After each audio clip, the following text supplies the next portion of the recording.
If you're dealing with sciatica pain, you know how brutal it can be. The aching, the sharp nerve pain, it can make everyday life feel miserable. But what if I told you that your mind has the power to turn down or even eliminate the pain without medication? So in this video, we're going to be talking about hypnosis and NLP techniques to reduce or even erase sciatica pain so that you or your clients can start to feel better now. Mike Mandel. Well, as a former sciatica sufferer, and not for very long, I just had it for a couple of days, but it was horrible. I just did some workout and something went off the rails and this pain down my butt, right from the lower back and right down to my foot. It's a long nerve. Right. And when it gets inflamed, you feel horrible. It literally can be debilitating. It's agonizing to move around. It makes it hard to sleep. But I've helped people get rid of it too. Even though the pain is agonizing from sciatica, I mean, it's really bad. Yeah. Remember though, pain doesn't happen in the sciatic nerve. The pain is happening in the person's brain. Okay, so it's a signal coming from the brain and that is interpreted by you consciously. Right, and in the 1970s, there was a song, I think it was a band Spirit, and they did a song, Pain, nature's way of telling you something's wrong. Pain is a signal. That sounds like a great song. It is a great song, but it is coming from the brain. So realize, because sciatica has a lot of inflammation tied to it, as most disorders do now, as we're starting to realize that more and more, and science is recognizing that. Getting rid of inflammation can change just about everything. It can improve things.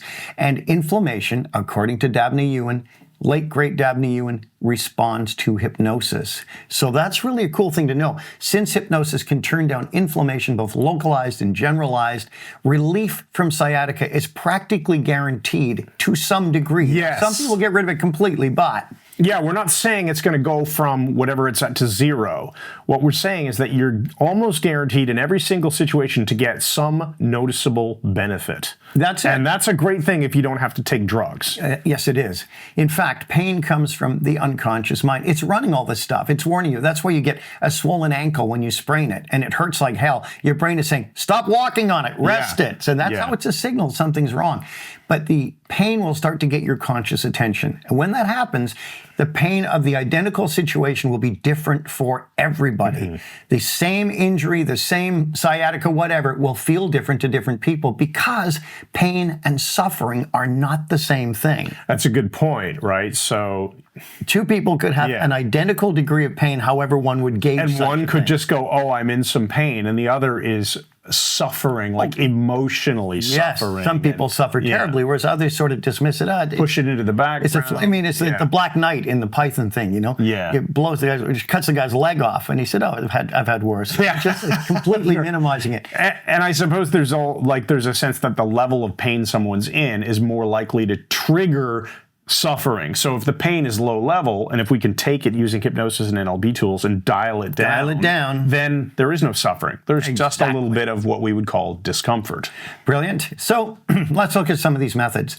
The first goal that you have when you're dealing with sciatica is to interrupt the pain signal. And there's a whole theory about pain, which I actually subscribe to. It's called the gate theory of theory of pain. There we are. The gate theory of hypnosis. The gate. Okay, explain the gate theory. The gate theory says that you have actual gates that send pain through, but if you can shut the gate, little pain gets through. And the example is, I bumped my elbow yesterday really hard, and there was a lot of colorful language. I mean, really, I went to town on this because I was the only one home, and there was much, shouting. Somehow it makes you feel better, though, eh? Yeah, well, no, but what made it feel better was because I cracked it right on the point of the bone here, the humerus bone. Yeah. I got my other hand and rubbed it, like my mom would say, rub it. Well, when you rub it, it shuts the pain gates. It's one of the things that does it. Now, this relates to hypnosis. Yeah. Yes, hypnosis can shut the pain gates as well. And we have all kinds of methods of dealing with this. Now, let's just look at direct suggestion in hypnosis. Good old DSIH. Nowadays, there's this entire movement, which I think is losing some traction, that everything you have to regress to cause. And it's a word I like to use for that is nonsensical. because I fixed hundreds of things that have no necessity of going into the past. Sometimes it's necessary, sometimes it isn't. But DSIH is something you can always use and usually get a very powerful result. Let's look at Hippolyte Bernheim when he saw Lebo. Lebo in the 1880s in the Nancy School of Hypnosis. Bernheim was a neurologist. He had a patient who had what? Bad sciatica. And Bernheim had worked with the patient for months with no result. The patient goes to Lebo, this country doctor who uses mesmerism, which is now becoming hypnosis. They're transitioning it. And guess what happens? The patient's sciatica disappears completely after one session with Lebo. All they did was direct suggestion. So this has a great power against sciatic pain. Use the direct suggestions. Layer on the relief. You're feeling so much better as you notice that discomfort you had, presupposition, is fading into the background. Right. And I'm pretty sure we have an entire video on direct suggestion in hypnosis, so we'll make sure that it's linked in the description under this video. And maybe we can put up one of those YouTube cards so you can click on it and watch it. But direct suggestion in hypnosis is something you should be using in freaking every hypnosis session, like even all just the to time. Close your session. Even if you're doing some sort of guided imagery, or which one example could be like a control panel. And actually, I think we're going to get to that next. We are. You should always submit the change with direct suggestion after you finish that protocol. All right. Absolutely. Always end with that. Now, Chris mentioned glove anesthesia. This is sort of I said control panel, but you said glove anesthesia. I'm looking at this there you next. go. Glove anesthesia is sort of the queen mother of pain management, pain relief, because it can be sent just about anywhere. So you're creating a cataleptic limb, you're giving suggestions for numbness and cold, and then you're sending that relief wherever it's needed. You're amplifying it every time you move it, right? Yes. So if you start by creating some sense of numbness in a hand, then you have it move from one hand to the other, and as it does that, it doubles. It compounds, and compounding, you can't compound nothing. Yeah. You'll still have nothing, but if you get any numbness, you can keep compounding until you have very sufficient glove anesthesia.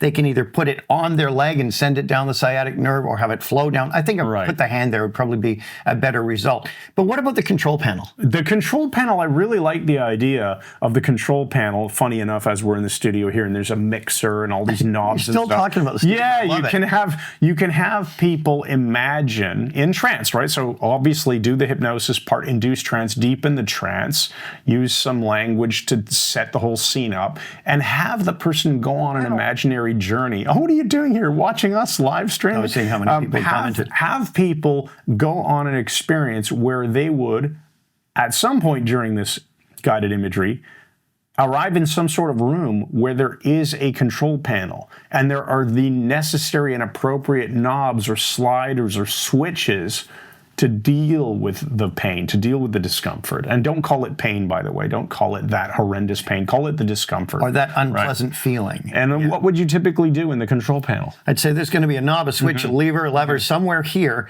which will turn down the intensity of your pain. It goes up to 100. What number is it now? Yeah, you see, you get them involved. That's what I was looking for. When you get them involved, you're bringing in NLP new code. Right. When you're moving the body, especially both hemispheres of the brain being activated, it's even more powerful. So I get the number and say to me, tell me what it is. Oh, it's 68 out of 100. Okay, reach out with your physical hand and turn it down. You want them going like this, doing it themselves or whatever it is. When they involve themselves in it, the effect is much more profound. You see how if you're ever tempted to say, well, my clients fall asleep, how do I stop that? This won't happen when you're doing this. You're involving them, right? Yes. You're getting them to acknowledge, nod your head when you are at the control panel, like that, whatever the case may be. You're right. And it's no different for a stage show or therapy. The more you can involve your client, your subject, in their own change work, the greater power you will have. And the sooner you can get them moving on stage, the more power hypnotically you will have. Keep them involved. So then we have submodalities too. If you find something,